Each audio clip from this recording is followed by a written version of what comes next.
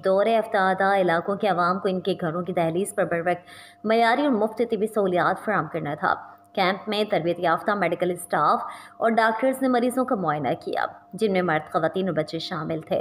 तमाम मरीजों को मुफ्त तिबी मशवरों के साथ अद्वियात भी फराहम की गईं। मकामी अफराद ने FC बलूचिस्तान साउथ की इंसान दोस्त काविश को बेहद सराहा और कहा कि ये इक़दाम अवामी खिदमत का एक रोशन और काबिल तकलीद नमूना है, जिससे अवाम का FC पर एतमाद मज़ीद मजबूत हुआ है।